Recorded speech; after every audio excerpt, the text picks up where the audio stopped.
save me some.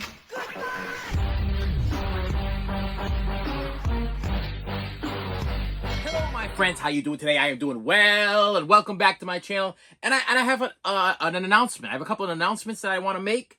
I think it's kind of important. I also have something I want to talk about today to educate you. I'm going to give you a little education on collecting. If you are a physical media collector, I have something I want to educate you about because something recently just happened to me that was kind of not kosher. Okay, it wasn't good. First of all, this is my gig. This is what I'm doing from now on. YouTube. I've been putting a few things on TikTok here and there. So if you're not following me on TikTok, you can go over to TikTok. Not a lot of big things on TikTok though. I'm not doing a lot. I'm not a big TikTok fan. I'll tell you, I watch my wife, I watch my kids just scrolling through the TikToks, and I don't know. I don't know if it's my platform. I don't know if that. I think YouTube is more my thing. I seem to just enjoy it more. It's the upload situation. You get to choose for more music. You get the YouTube's giving me a bigger what's the word I'm looking for?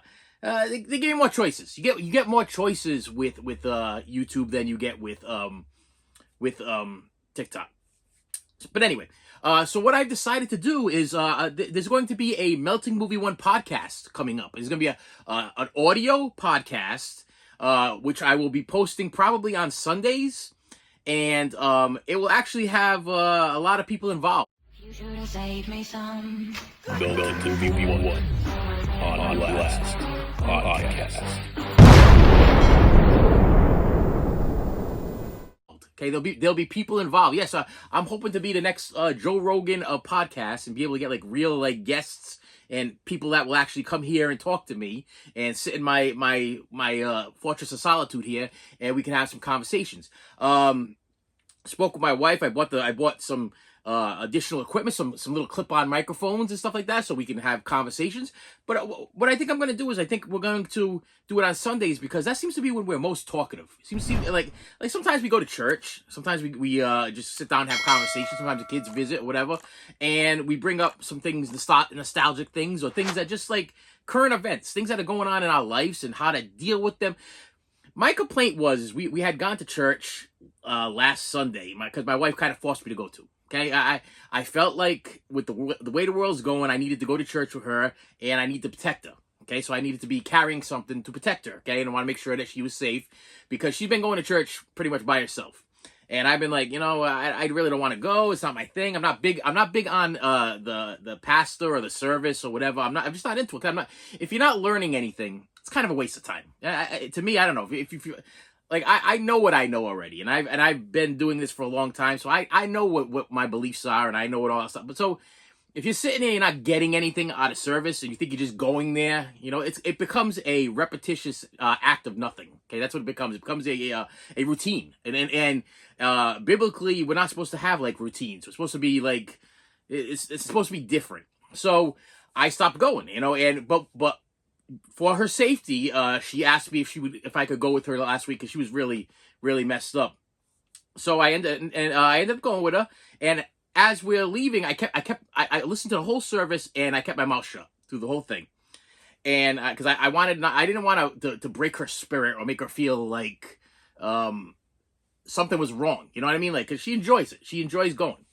So I listened to the service. I listened to everything this guy had to say, and then afterwards, we went. My daughter went with us too, and we drove home. We dropped her off, and then we went home, and I kept quiet. And then we sat down, and that's when I got the idea for the podcast because we had a conversation, and I explained to her what was right and what was wrong, and the biggest issue is that it's all well and good for everybody to go to church. I'm a big advocate for people to have some kind of belief and some kind of hope and some kind of dream and some kind of whatever, but the issue is that what was being spoken, I want it to be able to pertain into my life.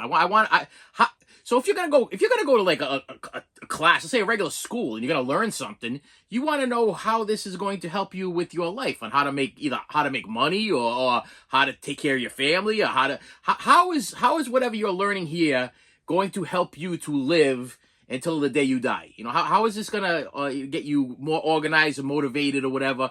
And if it's not, then you probably shouldn't be there. You should probably go find some other place to go to. And that's kind of where I was going with her. I'm like, you know, I didn't learn nothing. I didn't get anything out of this. A couple of things that the guy said I had problems with, and I want to explain to you why I had problems with them, because I might possibly know a little bit more than the guy. Now, let me make this clear: is that pastors, priests, and all these religious figures that we go see, you know, the run churches and everything like that, they're people. They're people just like you and me, okay? They wake up every day. They take a dump like me. They drink and they sin like me. They just normal people. We like you and me. They're normal. So we can't put these people up on pedestals, because they're gonna say things and do things that are gonna be wrong. They're gonna make mistakes. And as I'm listening to this guy say stuff, I'm picking up on these mistakes, and I'm like, you shouldn't have said that. You misled people, okay? And now you're giving people false hope or false things or false whatever. And there's people that are here literally like hurting and confused and struggling. They got sick family members, or they got people dying, or they're afraid for their lives because of things that happen in the world. And you're giving them kind of like weird mixed messages. Meanwhile, you know, I'm looking at pictures of you like on your yacht, you know what I mean? on your boat with your tan, and you're on the beach or whatever. People are struggling, you know what I mean? Last thing people want to see when they're struggling is like somebody that's supposed to be in a humble humble career. Okay, you're supposed to be in a humbling career, but yet you're living the life of a rock star. That doesn't make any sense to me. So it's very hypocritical, and I figured, okay, you know what? So I looked at her. I said, you know what I'm gonna do? We're gonna start a podcast. Me and you. Okay, you're gonna be part of it. Okay, I'm gonna interview you. We're gonna talk together. We're gonna be straightforward and honest. No holds barred, no editing, no nothing, like straight up, just like recording. So she goes, so what do we got to do? I said, simple, very simple. I said, I got to make up a logo. I said, take me a couple of days. I'll make up a cool logo that catch people's eyes. And then what we pretty much going to do is we're going to, there's a service that we just download our podcast onto, and it disperses it through Apple. So I'm going to be on Spotify. I'll be on Apple Music. I'll be on, there's a couple other ones, and I'll also be on YouTube probably on Sundays. You know, you're not gonna see me, but you'll be able to hear me. So if you want to press play and put the phone down, or put your headset on, or even at night. I'm a big podcast at night guy. I can't sleep without some kind of background music or background noise. Not even music. I can't listen to music. It's gonna be a background noise, like more of like a podcast or an interview or a documentary or whatever, or audio book or whatever it is. So Audible, that's the other one that I'm probably going to be on. So I sat there with her, and I'm like, listen, my life has kind of gone into some kind of change where I want to start doing something that I enjoy. Now, this YouTube thing is something I do every single day, and I have never questioned like the value of it, like how much I can make from it, because I've kind of just enjoyed it. I've enjoyed the comments, I've enjoyed the people, I've enjoyed the community that I've grown within the last 8 years of doing this. And I just wanted to get bigger. And I started this channel to help people so that I could educate people on things, because I was getting ripped off a lot, and I was getting hurt a lot by people, and I was getting attacked a lot by people, whether it be family, friends, bosses, whatever it was. I was a mess. And I was like, there's other people out there that are struggling like me. People that struggle with mental health problems, people that are struggling with depression, people that are struggling with self-confidence, people that are struggling with a lot of things. And I wanted this to be an outlet where you like viewed in, you're like, okay, yeah, this guy's gonna be unboxing some memories and stuff. He's gonna be opening up CDs and Blu-rays and 4Ks and DVDs and toys and stuff like that. He's gonna be talking about his life and his past, but also maybe we can relate and we could talk to him a little bit about it, because we were there too. We struggled too. So I wanted this to be like that kind of outlet. Unfortunately, it's not reaching the vast community that I wanted it to reach. I wanted to really help people. Like I wanted to do it without being that guy standing out on a pedestal or standing on behind a podium or whatever. I wanted to be the guy behind the camera on YouTube or whatever, and get in the comments like, hey, listen, you really helped me with this, or I appreciate that, or yeah, that made sense, or you even corrected me. I am not perfect. I am wrong probably about 70% of the time. According to the thing with my kids, I always tell my kids, and they always get upset. I'm like, you know, dad unfortunately is usually correct 90% of the time, or 95% of the time, which in their case is usually true. Usually, if I call it, because the problem is, it's not a problem, is I call it like I see it. and I've lived a very, very difficult, struggleful life, like a struggling life. You know what I mean? So I've dealt with terrible bosses. I've dealt with terrible parents. I've dealt with terrible people. I've dealt with children. I've dealt with addiction. I've dealt with all kinds of stuff. Listen, I have a lot to talk about. You know, when I was a kid, you know, my right now I got my son who's struggling with nicotine addiction big time, and it's driving me crazy, driving me absolutely crazy, because I didn't put him in that situation, and he's having a hard time taking ownership for it. He's yelling and screaming at us, and I'm like, listen, I didn't put that to your mouth. I didn't force you to do whatever you need to do. This vaping and nicotine thing or whatever is not my fault. So stop taking it out on me and your mother and screaming and yelling at us all the time because you can't quit. And so right now we're battling with that. So that will probably be part of a podcast too, dealing with a child that you know, is trying to battle addiction. We could also have a podcast on dealing with people. I got people in my family have bipolar disorder. I got people in my family that have CPTSD or PTSD. I got people in my family that are dealing with ADHD. You know, so it could be like a forum where maybe I help a parent or help a loved one, or somebody that, you know, maybe your husband's got the issue, or maybe your wife's got the issue, or maybe your kids have the issue. I just think that there's a broader platform for me to be able to do this, but YouTube will still be my home. So I'll let you know, nothing's going to change. You'll still be getting your shorts 7 days a week. You'll still be getting your regular videos that I'm not getting any views on. Listen, I posted a video last week or the week before, whatever, 11 views. I don't know what I'm doing wrong. I have not mastered the YouTube thing yet in 8 years. So I'm not giving up on it. I'm going to keep doing it because I still have my loyal viewers, and I appreciate you, and I love you guys, and I want you guys to keep coming back. But if I really wish that I could get like some more like people. There's more shares, or more likes, or more comments, or more subscribers. The subscriber thing's a big thing. I mean, I'd like to get some more subscribers.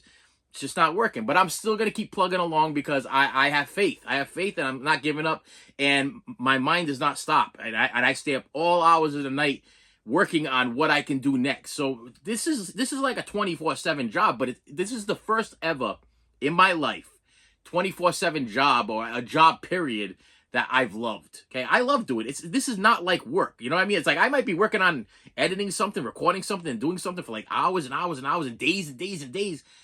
But I do it like it's good. It feels good, and the finished product feels good. And I like watching me.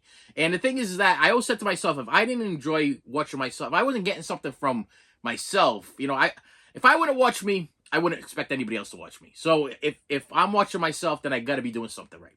All right. So with that said, I gotta speed these things up, because my other big thing is I need to shut up a little bit more. Okay, I need to make these things a little bit shorter, because obviously people's attention spans are not what they used to be. So I'm thinking because of the phones and the TikToks and all kinds of stuff. Hey, it's not your fault. It's not your fault. It's the way the world is. People got short attention spans. It's just a thing. You can't. If I do a 59-second long video, I get 1K views. If I do a 40-minute long video, I get 11 views. So I've already figured it out. I mean, a lot of people cannot handle 40 minutes of me. So I'm gonna try to keep them around 15 minutes or so. That seems to be what the YouTubers do. That's the advice I've been getting from that. Keep it around 15 minutes.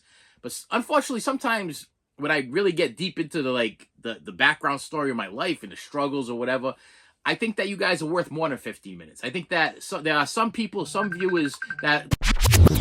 I'm back. Yeah, that was just my wife asking me if she could put $5 of gas in her car using her. Cause see, this is where I'm at right now with my financial situation. Is that she's calling, is like, hey, can I just put $5 of gas in my car so I can get from point A to point B? Yeah. So listen, if I want this to be my permanent gig, I want all my life. All I've ever wanted to do is help people, and I've always been very comedic in a way. And I used to write bits behind the machine I worked at, whatever. And even in high school, I mean, I was like class clown. I was a DJ. I've always been out there. So I don't think that where I was at was fulfilling my dream of life. And as I'm getting older, I'm like, I don't want to waste my time anymore. I'm tired of wasting my life away. I'm tired of not chasing my dreams. You should chase your dreams. I'm going to say it again. If you don't get up every day and you're not going to the place that you love, and you wouldn't do what you're doing for absolutely free, do something else. Because right now I'm dealing with family members that are struggling, and they're coming at me, and I'm like, listen, I'm giving the same advice that I'm giving you guys. It's like if you're getting up every day and you're like literally going to the bathroom and throwing up, and you go into the bathroom, you go to the bathroom every day, you get diarrhea. Listen, if your stomach hurts, if you're getting headaches, if you're feeling anxiety, if you're shaking like a leaf at the bottom of your bed, go find something else. And right now, I'm pretty happy where I'm at, but I'm only making enough to survive. Okay, and I'd like to be making a little bit more. So these other platforms and this other thing, hopefully it helps out. Okay, hopefully it helps out. Now I know I got a little sidetracked because the wife called. She wanted to put gas in the car. That situation. So what I wanted to talk about today, very quickly, is mixtapes. Okay, sir, what is a mixtape? The reason why I want to talk about that is because I received a mixtape today, and I'll explain to you what's going on. If you are a physical media collector and a big physical media collector, most of your music artists, okay, now I'm not talking about an Elvis, and I'm not talking about a David Bowie, or like the big mainstream guys that have been around for years, the big hitters. I'm talking about the newer people that just came out of the. I mean, listen. Sometimes we gotta broaden our horizons. Sometimes we gotta like bite the bullet and say, listen, it's time to try something new. So that's what I'm doing in my life right now. I'm trying some new stuff. In order to try some new stuff, I gotta start listening to some kind of other kind of music, and I gotta watch some other types of movies, and I gotta kind of broaden my spectrum so that way I can relate to different people, different crowds, and different things. So if you don't notice, I am actually a Post Malone fan. So this is actually Post Malone's mixtape. And what a mixtape is before they are famous, before they got recorded by a studio, or they got found by their studio or whatever, most of these guys, they went to a studio, and I know this because back in 1994, this is what I did. I was DJing, and I wanted to make a mixtape. So I went to a studio, and you go to a studio and you pay a certain amount of money for studio time. And then they produce these, what they call mixtapes, which are pretty much, I'm going to show you from this other side. So this is Post Malone's. And pretty basically, all it says is Post Malone, August 25th, which is the release date of his album, or the release date of his the day that he produced this mixtape. I can't really remember which one it is there, whatever. And then he put a little parental advisory sticker on it, which is always good because that draws in the kids. The kids are like, yes, parental advisory sticker, sold. But a mixtape is very basic, and pretty much all it is just a piece of paper stuck usually in like this little plastic thing there, whatever. Or sometimes it's only in a CD holder, not a big. Usually not a thick case. I'm talking like the paper ones that you would get back in the day if you had like a CD-ROM or something like that. And then what they would do is and this is right. And let me make this very clear. These things are produced like regular CDs. They're silver.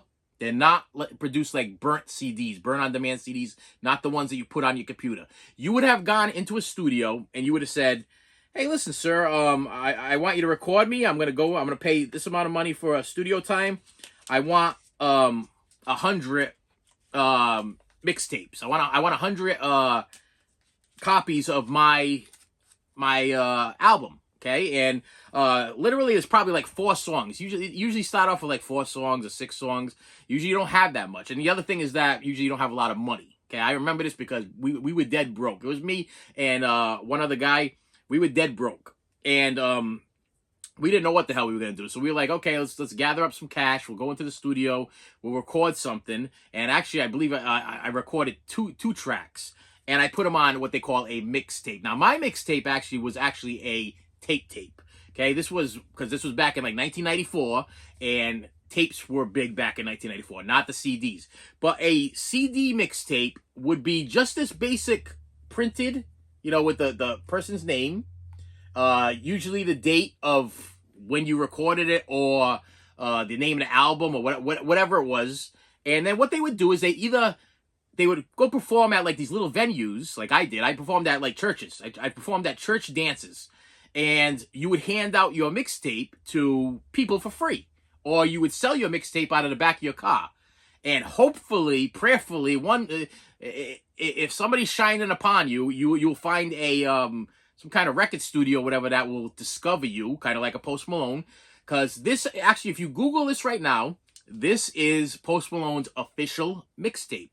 Now, like I said, a mixtape is not owned by a studio. A mixtape is something that you made personally. So you're not owned by anybody yet. You don't have a record label yet. So you are hawking these things out of the back of your car, or you are selling them out of the back of your car to try to finance you to get higher up. So the deal is that I wanted to show you what that looks like, because like I said, it's basic silver on the other side. Now that's very important that you know that it is silver. I did some research on this, and the way that they make the silver discs as opposed to the way they make the burnt discs, the silver discs are made with some kind of liquid form or whatever. And the burnt disc is like a burnt. It's a laser that engraves into the thing. They also last a lot. They don't last that long. Okay, so if you're burning a disc on your CD. Burning a CD or a DVD or a Blu-ray or 4K or whatever it is on your computer burner, it's probably going to eventually disintegrate, or it's gonna get disc rot, or they're not gonna last. Where these will last, like this came out on August 26th, probably 1990 something, whatever. I'm not sure what Post Malone first did his first album, but yeah, but this thing's been floating around for a long time, and I happened upon it. I was able to get it. And the reason why I know all of this knowledge is because not only have I gone through it, but also I used to spend a lot of time in New York, and there'd be a lot of guys on the street handing out. They would hand you their mixtape, and then they were like, yo, man, can you give me like $5? Can you give me like $5, whatever? And I would give them $5 because I felt bad, because I knew what they were doing. They were trying to fund their way to become big. And whether they became big or not, I don't remember. I've met so many people within my lifetime, but that's the way they look. They look basically like this. So I'm like, my son, he's been going through some stuff, and he comes up to me and he's like, "Hey, Dad, Travis Scott." Now listen, for my older viewers, Travis Scott is a rapper. If you want to call him, he's not even a rap. I don't even classify him as a rapper, because I don't even think the rappers nowadays actually rap. They kind of just play music and repetition. There's a whole lot of hey, yeah, there's all like that kind of crap, and then there's like some kind of weird melodic music behind it that's usually ripped off from somebody that we know. And the deal is that he came out with an action figure, and the action figure about, I want to say 4 years ago, whatever. He released like 5 action figures for a promotion for like some kind of like Make-A-Wish Foundation, something to promote some kind of charity for McDonald's. I think it was probably Ronald McDonald House. And I went on YouTube, and that figure is going for over $20,000 right now. So when he released his new figure, and since I'm a figure collector, I'm like, this would look pretty cool in my Taylor Swift case. I have all my Taylor Swifts, and then here's Travis Scott, like maybe on like a Spider-Man thing, like kind of jumping out of the thing, like, hey, look at me, I'm Travis Scott. You know what I mean? So I was like, this would be a good idea. And on top of that, it would be an investment in something that I know that my son listens to, and something that I know that my son likes. So on top of that, so after that triggered another thing. I'm like, okay, I'm getting older, and I'm starting to think about what I'm going to leave my kids behind. And I wanted something that was he would be as passionate about to receive. You know what I mean? Like, I'll tell you right now, I've had family members and non-family members that have passed away. And when you pass away, people go into your house and they take whatever the hell they want. And I'll tell you right now, I've gone into people's houses that I know that the people that were formerly alive absolutely hated my guts. And I took their stuff. Because it's either going to go to Goodwill, or it's going to go into trash, or it's going to go... listen, it's like, we need to get rid of it. We need to clear it out. We need to get... do you want any? And I'm taking the stuff, but then while I'm taking that, in my head, what's going on is like, this is going to happen to me someday. If I don't figure out how to disperse this stuff to the people I love and make sure it goes to the right place, then I'm going to have people that come into my house that I absolutely hate, or people that come into my house that like I don't even know. They're going to have one of those open houses there where they have people come in and buy stuff, and my wife sells everything for like $5 a piece. Meanwhile, she has no idea, because I never tell her how much I pay for half this stuff. She has no idea what anything's worth. So people are gonna have a hootenanny over here the day that I drop dead. So the thing is that I was focusing on my son, and I was like, you know what? I'm going to buy this Travis Scott figure. I'm going to do a pay in 4, and then I'm going to start collecting the CDs, all the CDs, so that way it would be kind of cool to display. All right, so that was the key. Now, speaking about mixtapes, this thing right here, I should keep it in front of me, by the way. Now I got my little table set up here. I should be using my head not to throw things on the bed anymore. So So knowing what I know about mixtapes, I ordered a mixtape, and I go on Macari. Stupidity of me. Okay, I don't have very good experiences with Macari.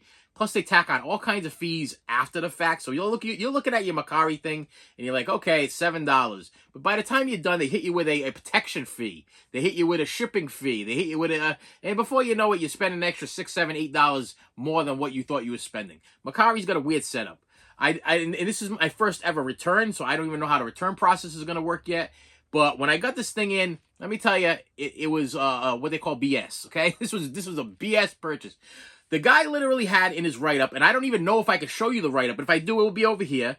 But the reason why I don't know if I can show it to you is because he blocked me. I guess this is an option. So if you decide that you want to return something and you call out the guy and you say, listen, you sold me something that was completely counterfeit, pile of garbage, and you say it in a nice way. I said in a nice way, peaceful way. I'm like, listen, I'm just not satisfied with what it is.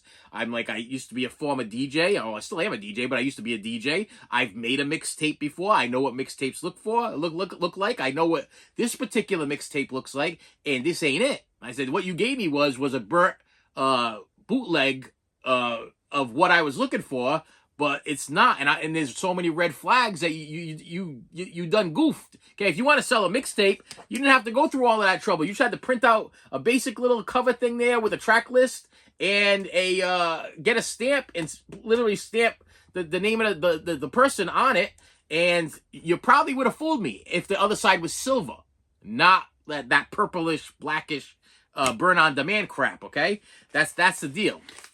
So I get this thing in the mail, and I'm going to throw it right out there. It came from, see, it says media. That's all it says. Spox NV. But the guy's name was like, I want to say it was like CDs R Us or something like that. I should probably, I'm gonna see if I can call it out right now. Hold on a second. I don't want to play no silly reindeer games anymore. I'm tired of getting ripped off from all these people. So let's see if I can even get this thing up here, because I took a screenshot.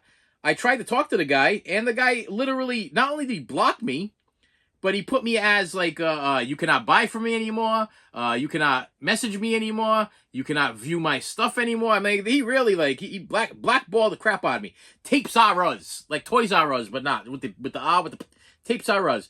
And a lot of people are satisfied, but you know what? A lot of people don't know. Okay, that's the deal. Is that a lot of collectors don't know. You're looking for a mixtape, and you're like, okay, so they never been put out by a studio, so you're assuming that a mixtape is something as basic as this. You know what I mean? But what I got was this. Okay, and before I return it, I might as well show it to you. I listen, and I didn't try to trick the guy. I actually even slid it right back in the plastic. Because I open up things very, very neatly. But this is the Travis Scott. It's called Owl Pharaoh. And this is what he calls his mixtape. Now, number one, the mixtape more than likely would be, like I said, in a slender case, like a single. Or it would be in like one of these, like, just these little, like, things. Or just a regular, basic CD holder. But there were so many dead giveaways on this mixtape that I was like, this is so wrong in so many ways. I don't want it. I know a guy that's selling the original one around the same price. So you know what? I just want my money back. I'm gonna go back to the guy, because his write-up literally said, if you see anything different, if you see the same thing that I'm selling on eBay, avoid that seller. It is fake. It is 100% fake. I only sell the real things. And I was like, ooh. And I looked at his feedback, and he had really good feedback. But obviously, he had like 175 feedbacks. And I think he had like 2 negatives, and 2 of them said that he sold fake something. I believe it was. One of them said fake something. The other one said it was a cracked case. The other one said something else. But there wasn't so many red flags on his feedback. So that's why it's very, very... if somebody's got like 170-something feedbacks, it's tough. Because sometimes older people, or just people in general, don't know what they're buying. So here are your red flags on your mixtapes. Like I said, number one, it's going to be extremely basic. If you want an original mixtape that's worth a lot of money, it's going to be basic. You're going to look at it, and you're going to be like, this doesn't seem like it's worth a lot. You know, it doesn't seem, but it is. This thing right here is Post Malone's first ever pressing of anything. So it's worth quite a bit, you know, actually, because this Posty probably had this in his hand at one point in his life.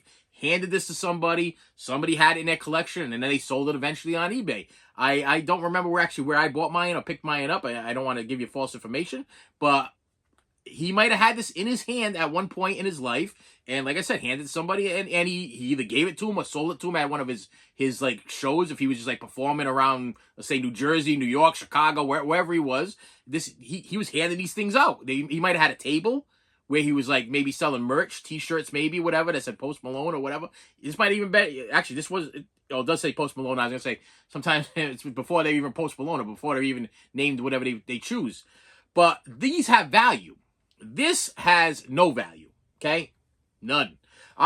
Here's your red flags. Ready? First of all, it doesn't matter if it's in a thick case, thin case, whatever case. But more than likely, a mixtape is going to be something like this. It's going to be very basic, very, very, very non-expensive, because you got to think about it. These people had no money. They were not rich. They were not driving around the cars. They didn't have their own personal planes yet. They had nothing. They were living. Some of these people were living in their cars literally and struggling. Okay, so this, it's almost like Indiana Jones and the Last Crusade. Is this the cup of a carpenter? You know what I mean? It's like one of those type things. Like do you really think that a person that has no money is going to go out and buy these big expensive plastic covers, or are they just going to buy these basic little things, or just paper covers or whatever? They're gonna try to get as cheap as they possibly can. So this is as cheap as they possibly can. Now you might be like, oh, so it's cheap as it possibly can. It's not worth it. No, this is worth a lot. Okay, because it's the first ever thing they ever owned or ever made. So this guy's producing these things, and the first red flag I had was this right here is this white line.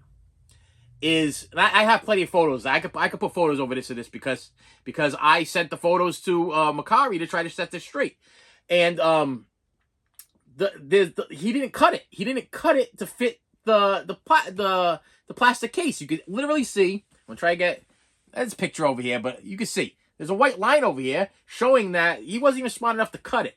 Now, there will never be a UPC code or a barcode on the back of a mixtape. Okay, let me make that very clear, because there's no company. This is something that he made personally out of his house. So I wasn't expecting a barcode. But this is literally typed out print, and you could barely read it. It's so dark. I mean, the brainiac that would put black on like a deep purple like that, can you read that? I can barely read it, and my eyes are going, but I get it. And so I show my son, and I'm like, can you tell me whether or not this is an authentic mixtape or not? I want you to be able to tell me just by looking at it. I want to teach you. And he looked at it, and him and my wife could not catch that white line on the bottom. I caught it right away. I'm like, they did not cut the back cover properly. So there was not much care put into this thing. Then I open it up, and I take the disc out, and you got this real pretty printed on disc. Okay? Now, this takes ink. This takes stickers. This takes a lot of effort. This is a stamp or like a silk screen. You can mass produce these things very fast. These right here take a little more time. You got to print it out. Takes a little more money for ink. Takes a little more time to do things, okay? On top of that, the disc is not silver. It is a purplish color. This is a burn-on-demand disc. This is a burnt disc. This guy that's selling these things is mass producing these things, selling them one at a time, and telling everybody that this is the real deal. It has a smell. There is an odor to this disc. You can smell ink, and you can smell like the burn smell from the disc drive burner. There is a smell. Like, if you guys know what I'm talking about, if you guys have ever burnt a Blu-ray or a CD or a DVD before in your life, you know that when you take those discs out, they have this very instinctive smell of like a burnt disc. So right away, my son looked at it. He's like, "Oh, Dad, the purple," because I taught that before. Because you got that purplish, blackish type thing going on, so you can tell this is a fake disc. He goes, "But the cover's very." I'm like, "Yes, that's very nice. That's very nice, but that's not what a mixtape would look like." On top of that, and my son caught this one, and I thought this was kind of funny, because I didn't catch this. This was him looking at it. He's like, so I showed him the inside, and he goes, "Dad." I'm like, "Yeah." He goes, "If it's a mixtape, it's a mixtape that predicts the future. Okay? This mixtape is so screwed up that it literally predicts the future. These are his future releases. These are what he's come out. These are all his studio albums. These are the studio albums that he has put out, including he's got the mixtape over here. But these are all his real studio albums that were put out by I think he's on Epic label now or whatever. Which good for him. Congratulations. But there's no what how would somebody that was selling crap out of the back of their car just trying to make it, how would they know that in the future they were going to make these albums? Okay? This is a reproduction of a mixtape. This is not an original mixtape. Like I said, a mixtape is going to be basic. It's going to, like, literally, I'm gonna go do this one more time very easily. If I pull this paper out, it's just a piece of paper. It's got the tracks. It's got picture of Posty on the cover, like some kind of cartoon poster that he probably made or whatever, with some kind of Photoshop situation. It was probably Photoshop back in the day. Silver disc in a very slender thing. Very cheaply looking, but very valuable to the ultimate collector of anything. Like if you are a whatever, this is like the holy grail. This is like the holy grail of collection stuff. You know, I have his. I have a couple other ones. Off the top of my head, I'm Pink might be another one I have. There's a couple of them that I have that I'm trying so badly to think the mixtapes or whatever. Kid Rock. I got a Kid Rock one. There's a few artists that, like I said, they were hungry. They were living in their cars. They were struggling. They would not produce something like this. This takes too much time, too much money, too much effort, and they sure as crapola ain't going to be predicting the future. Okay, there's no way that this makes any sense. This guy that's producing these things, don't get me wrong. Like, listen, if you want the album, if you just want the album, and you want to pay, I don't know, whatever. I think I paid like $20 for this thing, okay? Which is still kind of steep for, because I'm gonna be honest with you, you could buy 100 blank CDs for what, $12, $13? So I want you to do the math on this. So I mean, with the printing and everything, it probably cost about $3 to make this, and he's selling them for $20 a piece. And you know, so if you really want it bad enough, I'm not saying that the guy's quality isn't any good. Quality might be amazing. Okay, I'll tell you right now, the cover art is great. The picture on the disc is great. But it is a burn on demand. It is not going to last. And is it authentic? Is it an authentic mixtape from the artists when they were hungry and starving and living out of their cars and hawking their CDs out to who could grab them? Absolutely not. And that's it, to me, as a collector, as a completist, as somebody that knows their crap. This is somebody that's been doing this for 8 years. Somebody that's been I've been DJing since 1993 or 1992. Okay, now here we are in 2025, and on top of that, I have friends that actually put albums out. I know what it takes, and I know what they look like, and I have enough knowledge to know the difference between a real mixtape and a totally burn on demand. Like, literally, if I wanted to get that, I could make that. I can make that myself right now. I can make that whole thing. All I have to do is go buy they sell them on eBay. You can buy the disc the disc shaped stickers that go over your CDs. That's all I would need right now because I have everything else. Okay, all I would need to do is download the album, which you could download the album for free on many download sites, download torrent sites that you could steal that album from. Matter of fact, you could actually take it right from YouTube. You could turn your YouTube video right to an MP3, and you could make that album. And then what you do is you just burn it right onto the thing, and you slap on the thing, print out your cover, put it all together, and it $3, and I sell it for 20, and I'm making a profit. Like I said, it may be spectacular, but I'm not even going to take the time to listen to it because I don't deal with counterfeit, fake stuff. That's not my thing. It's never been my thing. The way I feel is like I understand that Posty didn't make any money off of me buying this, but he didn't make no money off of buying it originally. You know what I mean? Like he was probably just handing these things out. But right now, for collectors wise, these things are worth a ton of money. Because if you go on Post Malone's discography, this is number 1. Or it's under his mixtape section, and this was his first official release of anything. And if you are a big fan, You want the first release of anything. You want all this stuff. You know, that's how I am a completist. You are probably a completist. I deal with a lot of people that on my channel that leave a lot of comments, and they're completists too. They want everything, and they want everything original. They want everything authentic, just like me. And they want the real deal. They don't want some half piece of garbage that's going to be worthless. That thing right there has zero value. I will tell you right now, if I drop dead, this is my thought process. If I drop dead tomorrow, and I gave my son my entire Post Malone, my entire Travis Scott collection, he would get nothing from that. Nobody would give him anything for that. They would be like, this is a bootleg, this is a fake, this is a counterfeit, this is not his original mixtape, this is trash. I'll take everything else, and I'll pay you for everything else, but as far as that goes, it's not worth anything. I'm investing in the future of my children. I'm investing in the future of my grandchildren. I'm investing in the future of my kids. I don't care what they do with this crap once I'm dead, because I'll be dead. But I want to make sure that they get the full value out of it. You know, I'm not going to give them a bunch of stuff and they're like, oh man, Dad gave me the original mixtape from Travis Scott and it ain't worth nothing. The other funny thing is that Travis Scott, before he came big, he would spell his name Travis and the S would be a $sign.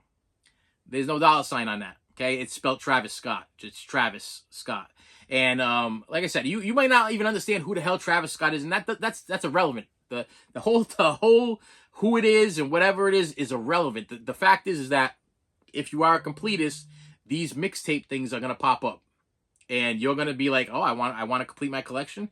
And how do I get these mixtapes? Well, they're not really for sale. You can't go to a store and buy them. You can't pre-order them. You can't buy them from you can't walk into a Newberry Comics and buy it. They're not available. You're going to have to find them on a secondary market from some guy that was around back in August 2026 or whatever, maybe 1998 or 99 or 2000, whatever it is, 2010 or 2000, whenever post he put out this thing, you're going to have to find that guy that was just happened to be there and grabbed one of these things off the table. I remember going to a lot of clubs as a kid, and they would be literally just CDs like this on the table. Like, we would go see acts that were opening acts for, like, these big, like, I went to go see Soul Asylum. I'm going to throw some names, and I remember, like, grabbing discs like this off the table. Not necessarily Post Malone's, but other artists. But I went to go see Soul Asylum, Screaming Trees, Alice in Chains, Stone Temple Pilots, Porno for Pyros. And the opening act would have these things on the table, and you could just take them. And sometimes you be a little greedy and you take more than one. You take, they say take one, you take like 2 or 3 or whatever. I did. Okay, I'm not gonna be a hypocrite and lie to you guys. I grab like 2 or 3 sometimes if I liked who the artist was, not for resale, but just because I'd be like, oh, I really like this artist, and maybe I'll keep one in my car and I'll keep one at home, or maybe I'll just hang on to it just in case they ever become famous. I've always had that mindset. Listen, these people struggle. A lot of these artists struggle. So that's the part that gets me, is that I want to. Even though that this is not going towards them, you got to give them at least the respect for this. I mean, these people, like I said, they lived in their cars. They were probably hustling on the streets. I've met some of these people. Some of them scared me a little bit, because they come out of nowhere. They're like, "Here, take this," you know what I mean? But I'm like, "Oh yeah, I'll take it." Hey, $5. I'm like, listen, $5 to help some struggling guy that's trying to make it. I used to be some struggling guy that was trying to make it. I'm a struggling guy right now that's trying to make it. So, yeah, here you go. Here's your here's whatever I got free in my pocket. Here's a 5 and a 1. Here's $6. Good luck on your future. And with that said, my friend, I hope I helped you guys out. The difference between today's subject was, number one, I got a podcast coming, and hopefully you guys subscribe to that.